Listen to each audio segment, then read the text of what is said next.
Aliyekuwa naibu wa rais Rigathi Gachagua ameeleza wasiwasi wake kuhusu mwelekeo serikali inachukua katika kuendesha shughuli za taifa, akitaja sekta za elimu na afya kama sekta zilizofeli kabisa.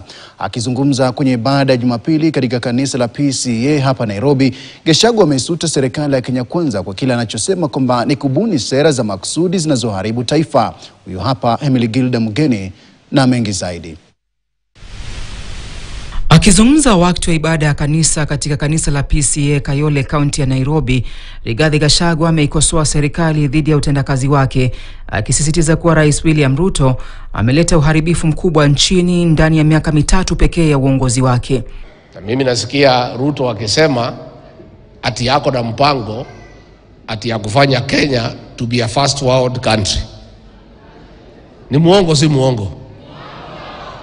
Moja ya masuala makuu aliyoyagusia ni sekta ya elimu, haswa hatua ya serikali ya Kenya Kwanza kupunguza ufadhili wa masomo kwa wanafunzi wa shule za msingi na sekondari.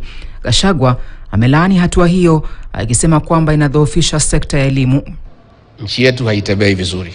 Minister wa National Treasury ametangaza ya kwamba kuanzia Januari ile masomo tuliwachiwa ya bure na Mwai Kibaki haiwezekani tena. Sasa Januari watu ya secondary mjitayarisha kulipa. Mambo ya primary imeharibika. Kiongozi huyo wa DCP ameituhumu serikali kwa kuharibu sekta ya afya, akidai kwamba huduma muhimu za afya zimezorota chini ya uongozi wa sasa. Akiongezea kusema kwamba sera za serikali zimesababisha kuporomoka kwa biashara na kuipelekea nchi katika hali ngumu ya kiuchumi. Kazi ya matibabu Uhuru Kenyatta amefanya umeharibu. Biashara zote umeharibu.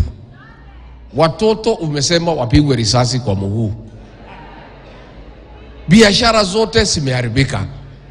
Wewe Githinji unaambia wa Kenya ati wakupatie nafasi ati you can make Kenya a first world country.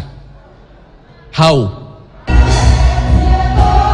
Gachagua amesisitiza hitaji la kubadilisha uongozi ili kurejesha ustawi na maendeleo ya nchi.